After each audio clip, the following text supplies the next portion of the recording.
What do you do, people? How's it going? Great stuff. So back with another opinion piece. This time it's regarding the seven seals in the Book of Revelations as depicted by Apostle John. So yes, if you remember yesterday, though this ties in with the prophecy regarding Jerusalem and the Temple of Jerusalem, which was actually Jesus's prophecy.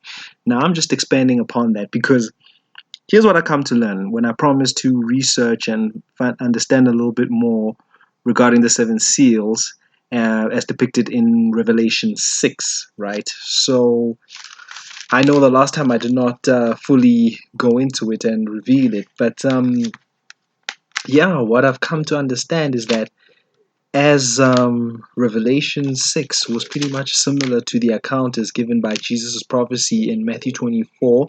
Sorry, don't confuse it. I know the last time I gave you Luke 21, which is pretty much telling the same story, just worded differently because of the according to the expressions or the varying accounts of the other apostles. So yes, so let me just get into that, and I'll just figured we shall I shall complete it this time because of the fact that the last time I just gave a little bit of an intro.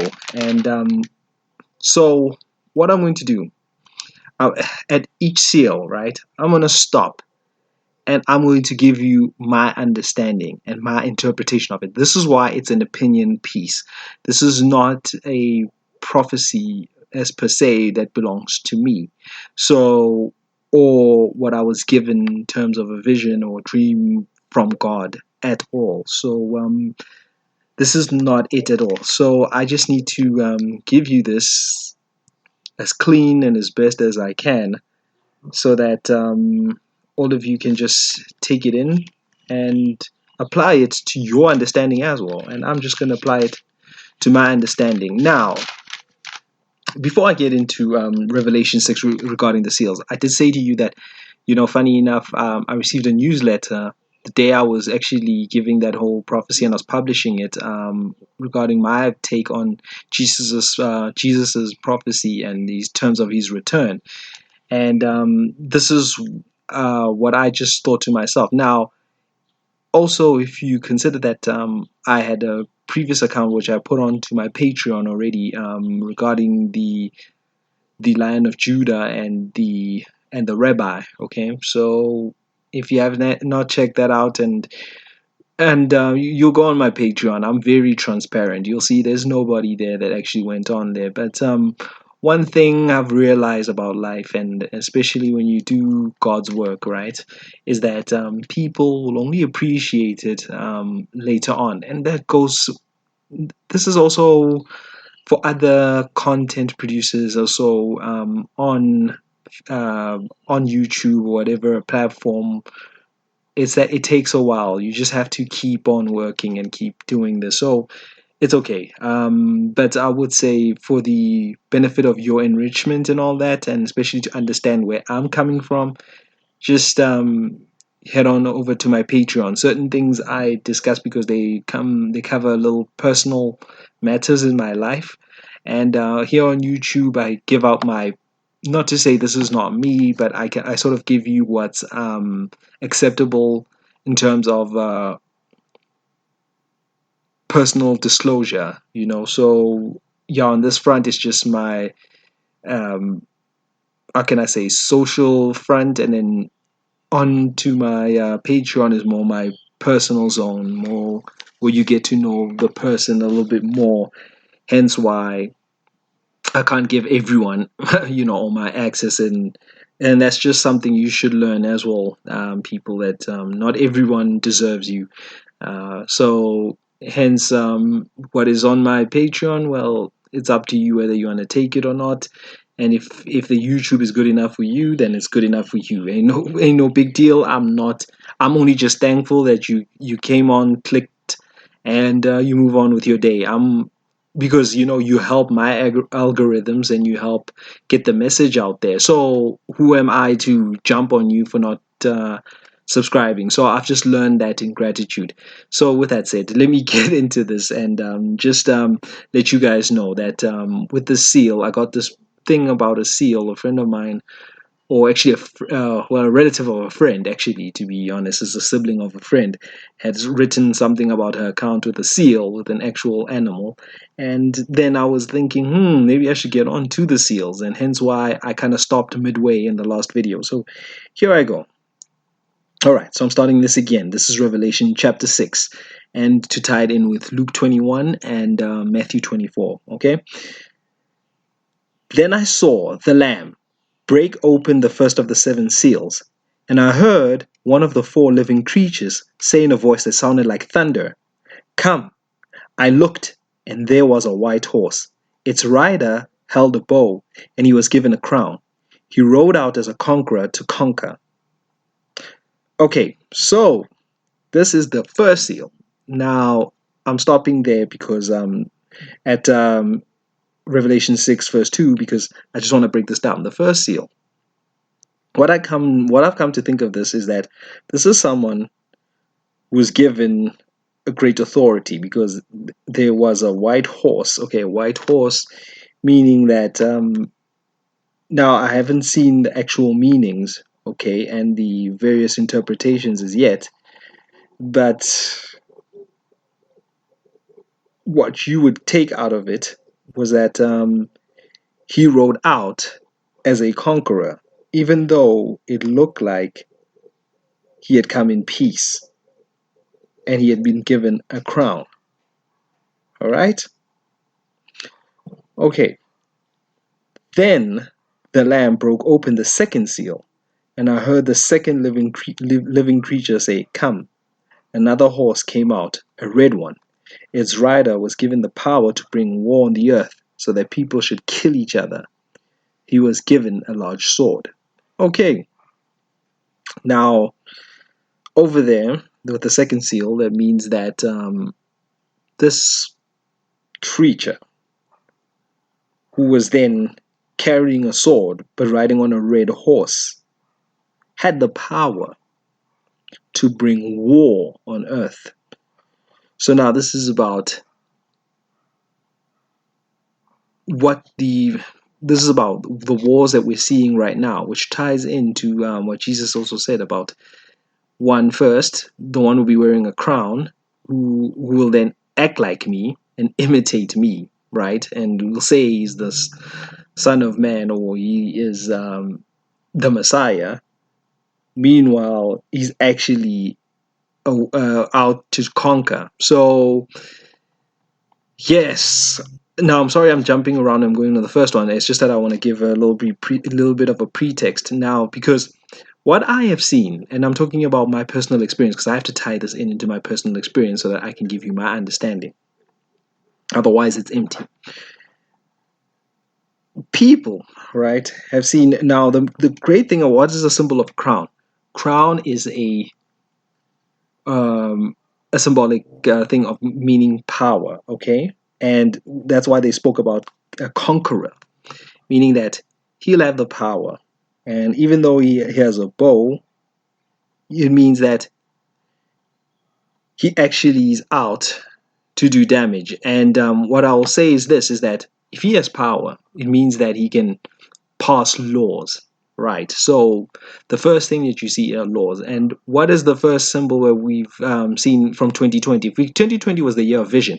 Remember I said to you, now, these things, obviously, this is not to say they've already happened, because this is pertaining to tying this in with Jesus's prophecy, because it's about his return. So Revelation really is about things to come still.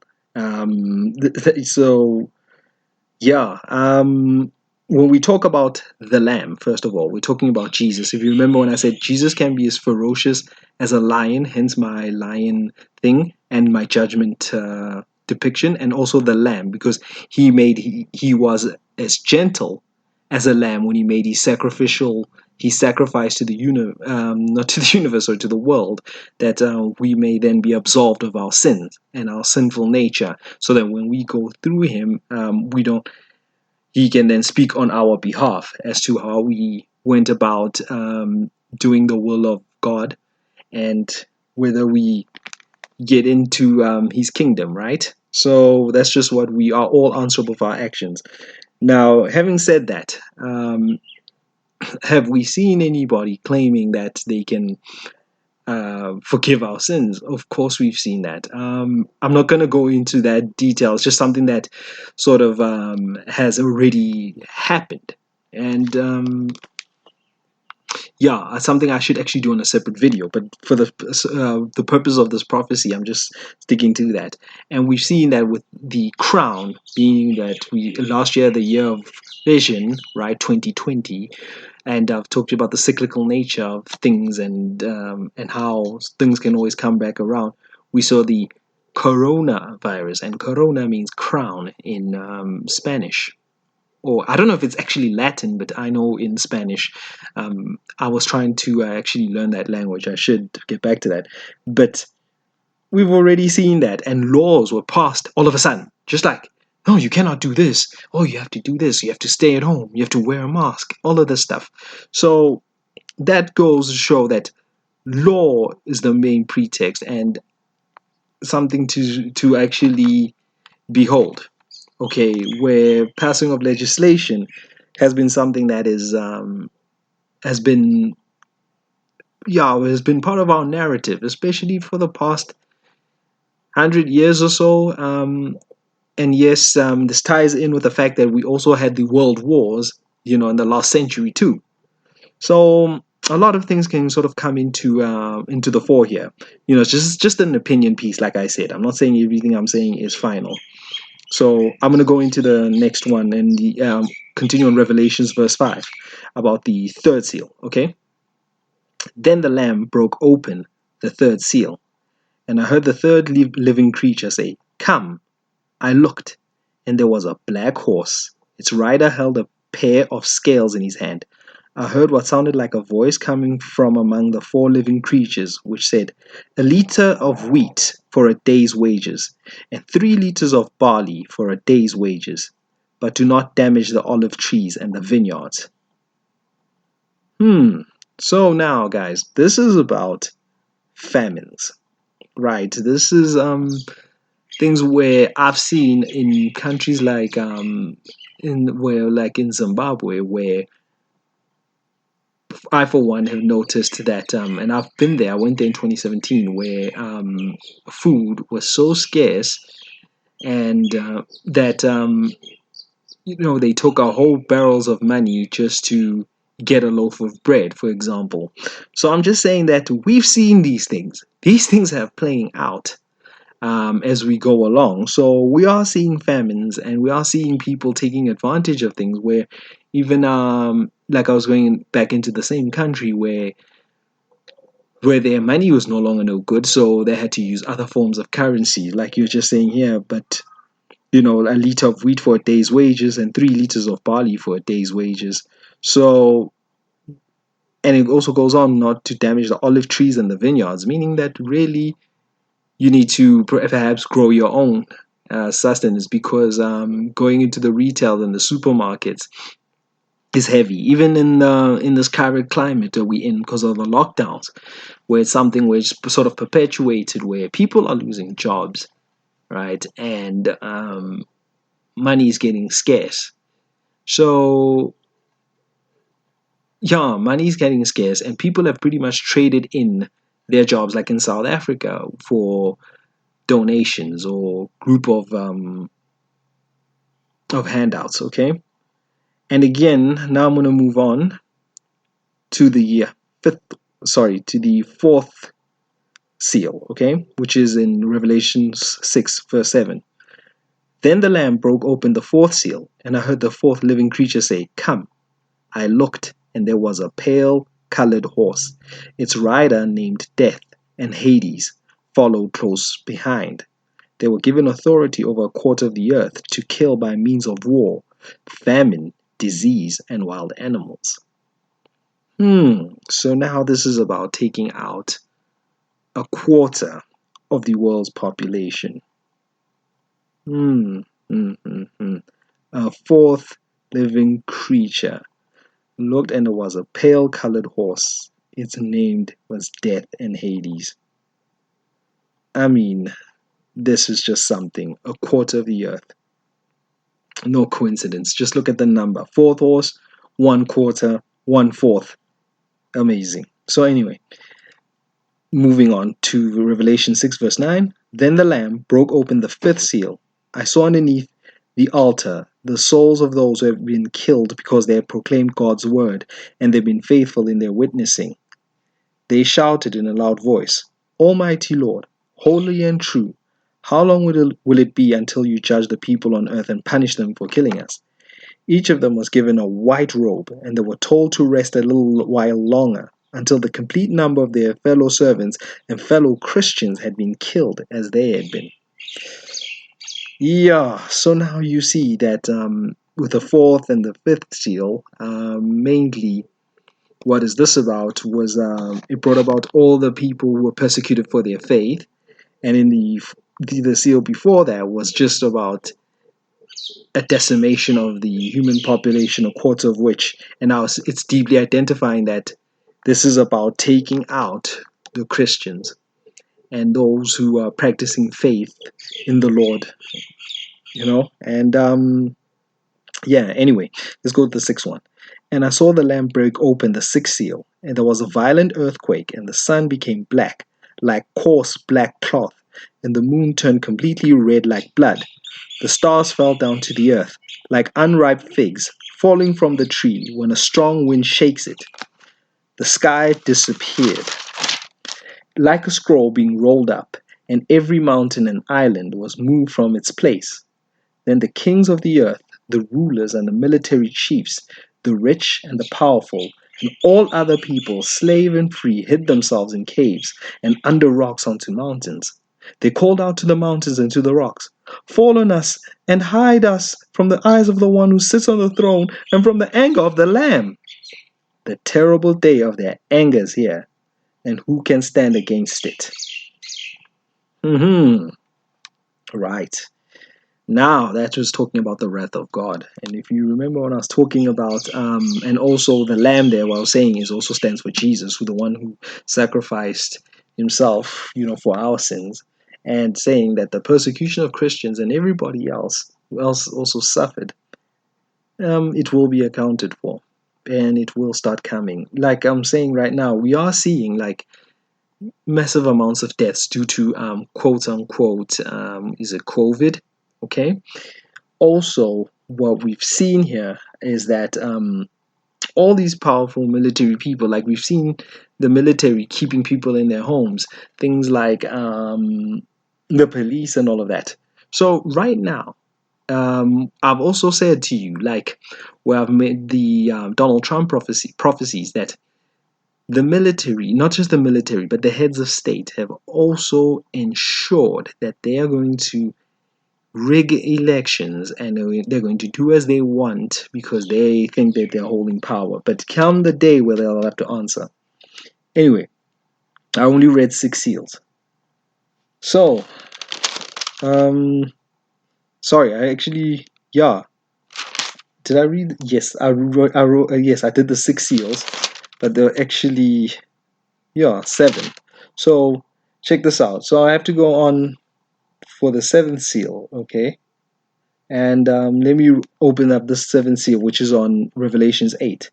When the Lamb broke open the 7th seal, there was a silence in the heaven for about half an hour. Then I saw the 7 angels who stood before God, and they were given 7 trumpets. Another angel who had a gold incense burner came and stood at the altar. He was given a lot of incense to add to the prayers of all God's people, and to offer it on the gold altar that stands before the throne. The smoke of the burning incense went up with the prayers of God's people from the hands of the angel standing before God.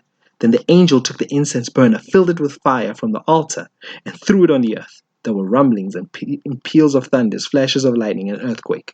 Now, that also goes back to what happened in the 6th seal when you see the skies and the earths and the earthquakes and everything and the natural disasters coming through to the fore, and the angels standing around give with trumpets. You know what I mean? So Yes, guys, meaning the heavens. If you remember what I said on the episode 5 of the calling of a ravenous bird, where I said the heavens and the prince of the skies and everything else is sort of poising itself for for things to come. So yeah, I don't know, but like I said, I'm not gonna act like I know it all. I'm just gonna give you what I think is um, is being said here. I can expand upon this. Maybe I think I should do a second part. But anyway, guys, this is just the first of this, and I will continue to talk to you once again. Much love and peace. One.